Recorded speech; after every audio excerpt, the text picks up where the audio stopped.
What's good, people? For today's review, we've got a really good one. Humans are not from Earth.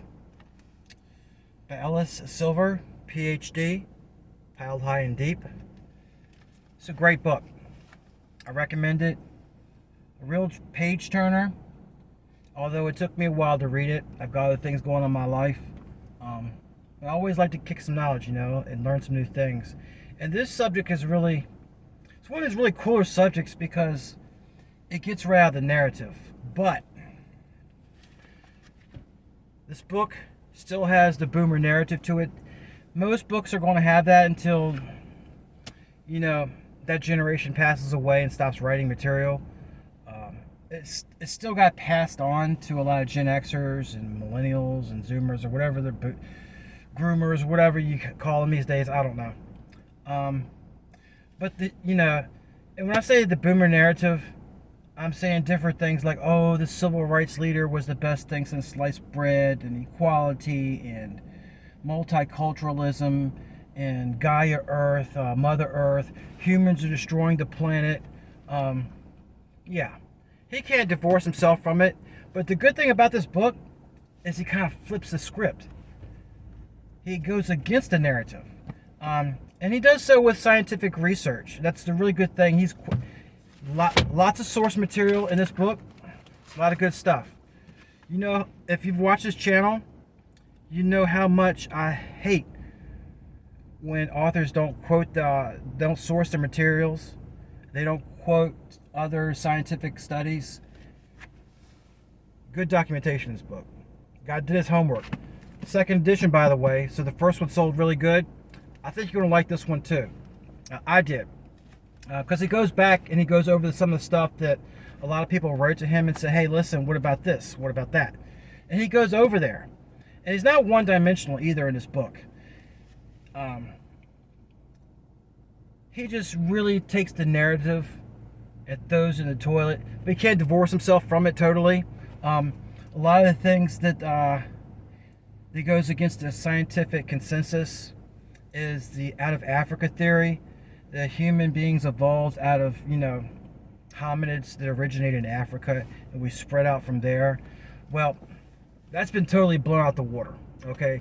We've got things now like DNA studies, and plus common sense kind of goes against it. If you look at like Western languages and a lot of I would say European, Northern Indian, Persian, and a lot of the Middle Eastern languages, they all come from what was called the Indo-Aryan language, with Sanskrit. It's not politically correct to say Aryan anymore, unless you're in India or Ireland, or Persia, or Iran, because of the whole National Socialists. So they kind of changed the name to the Indo-European.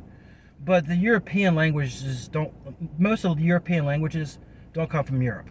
They come from Asia. They came from the Aryans. Okay, same thing with Sanskrit. Sanskrit is the language of the ancient Aryans. Okay, so it probably blows out the theory about the out of Africa because we could trace, well, not we, a large group of human beings from Europe, the Middle East, Northern India, they could trace their language back to Asia, not Africa. Okay, and genetics shows that we are all distinct, different races. Yeah, we're all a mixed bag when you get down to it. There's no such thing as a pure race. Even like, Europeans. Europeans don't come from Europe. They came out of Asia. Slavs, who else? Germans, Aryans. They moved into Europe the same way that people moved into northern India and Iran. Came from Asia. They rode chariots and stuff. But I digress. He also goes against a lot of these popular myths. The overpopulation myth. That's fear mongering. That's the establishment, the powers that be, monitoring and keeping up with their human resources. Because right now, he even said in his book, world populations are in decline. Now they're trying to fearmonger, saying, "Oh, we're going to go extinct. People aren't having kids anymore." Make up your mind. Me, just living my best life. I'm not worried about the world's problems. I'm not going to put them on my back. But he goes into that in his book. The main premise, the main thesis of his book, and why I think it's such a good book, is that humans aren't really designed for life on Earth. We're not like other creatures on Earth. If we had evolved to live on the Earth, then we'd be covered in hair, and we have our teeth would be a lot stronger, our bone structure would be stronger. We would resemble more of a Neanderthal than we do how we currently are. Right now, I won't say weak. I mean, we're intelligent, we're good problem solvers, but physically we are weaker than earlier hominids that lived on the Earth. And evolution cannot explain that. Okay, how do you go from because it's survival of the fittest, right? How do you go from a stronger creature to a physically weaker creature? You don't. Okay, I could be wrong, but that has never made sense to me. And the archaeology he gets into this in his book, the way our skeletal structures are designed, our bone structures are actually not as dense as previous hominids that lived on Earth. Okay, so you can't say it's survival of the fittest, or that human beings in our current machinations were evolved from previous hominids. It doesn't make sense. It really doesn't. We'd be covered in hair. We have thicker bone structures. We have all kinds of different. We would walk differently than we do now. And there's a lot of different people, a lot of different researchers. Like, you can find them on YouTube that go into this material too. And I've watched a lot of this stuff, and that's why I got this book, because he goes over a lot of that and goes into more interesting things. His main point is the human beings were brought here from another planet. There was more suitable. Well, we were more suitable for that planet. We evolved from that planet. But he goes into different avenues, different theories. He's not one-dimensional. He's like, well, it could be this, it could be that. And that's what I like about, real scientific research. Scientists will say stuff like this is pseudoscience. But you know what? We all know what scientists are worth sometimes. He's not one-sided. He doesn't just stick to his main hypothesis. Okay, he goes into different stuff. He even goes into creationism, intelligent design, all kinds of stuff. Let's go back to these all-knowing and all-seeing scientists. Okay, scientists used to say that human beings and their genetic code had junk DNA. It shouldn't be. There's junk. It serves no purpose. Well, guess what?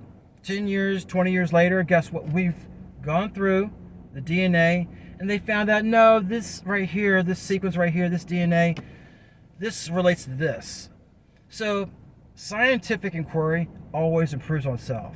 The scientific process is never settled. If y'all remember during COVID, there's like the science is settled.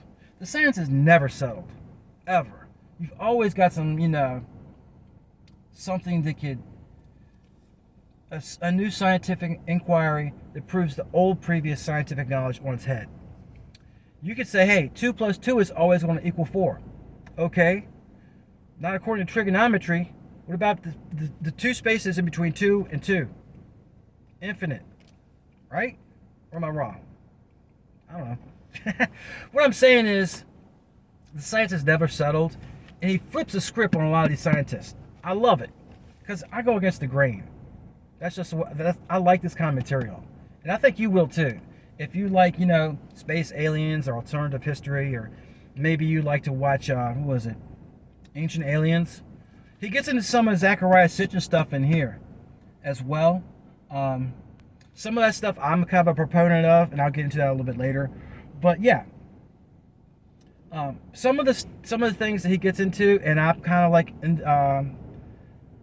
I'm kind of thinking along these lines too. the Earth is a prison planet. Okay, we were either put here, or we had to migrate here. Maybe the planet in between Mars, where's the asteroid belt, and Jupiter, maybe that planet, we blew it up or something. You never know. Humans are going to human. You think, oh, we're weaker now. We're the same cats we always were. I mean, we can be really good, and we can be really bad.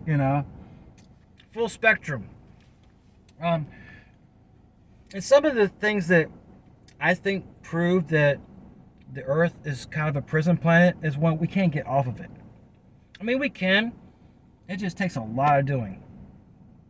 The Van Allen belt that circles the Earth, it fries most spacecraft. Like satellites, they have to coat them in, I forget what it was. I think it was gold. Sometimes they have to really, really insulate these satellites, or the radiation coming from the Van Allen belt will just fry most electronics. And humans, it'll pass through them and screw up our DNA. Maybe I'm wrong, but that's what I know. That's what my research and my understanding of it is the Van Allen belt keeps us here on this planet. Okay, because maybe the space aliens don't want us going around screwing up other people's stuff. Go to planet Zebulon and take over their stuff. But that just assumes that the space aliens are benevolent. Benevolent. Doesn't roll off my tongue well. Anyway, they're good people. Or good aliens, whatever. I've never thought that. A lot of these people, they're like, oh, the space aliens, they're like, cosmic brothers. I'm like, get out of here with that nonsense. That flower child, baby boomer nonsense. Just go ahead with that. And the Earth is actually on the outskirts of the galaxy, our galaxy, the Milky Way galaxy. We're in the trailer park neighborhood of the galaxy. We're being kept here so we can't go around screwing things up. Hold my beer. Okay, but anyway, and another thing he gets into, not as much as I would like for this book, but I'm reading another book right now that gets into this, that we live in a simulation, and what we see here and we think we touch and we can feel our senses, they're holographic. It's we're having an interactive holographic experience, and that's really cool too. That's just that kind of throws Einstein on his head. But I don't want to get long-winded into this into other things. The final thing, and this gets into some of the ancient aliens, Zachariah Sitchin, creationist kind of thing, or about the gods. We could have been created by space aliens, or who knows, they could be living inside the Earth or from another dimension. I just say alien because they're not humans, okay? And this gets into some of the stuff that I went over in the Mario Beglino books. You should go back into the my library and check those out too. The humans were created by the gods. They might not have been a slave race. They might have, had their own purposes. Again, these space aliens, they might not be the nicest people or the nicest aliens, or they might be. They might have alternative motives, ulterior motives for what they're doing that's outside of human thinking. But we could be from Earth, but they could have taken our DNA from another hominid, like a Cro-Magnon or a Neanderthal, and created us. When it says in the Bible, the King James Bible, let us make them in our image, it doesn't say let us make them. So let us make them in our image. Kind of like, hey, let's make these barbaric Neanderthals more like us, so they can be more like us, and they can understand us and do what we want them to do. Our human resources. If you like these videos, make sure to like and subscribe. Really good book. It's a little bit of a brick, but a lot of that's notes. Real page turner if you're into this stuff. Humans are not from Earth. A scientific evaluation of the evidence. Second edition by Ellis, silver, piled high and deep, baby. All right, people. Till next time, give peace a chance.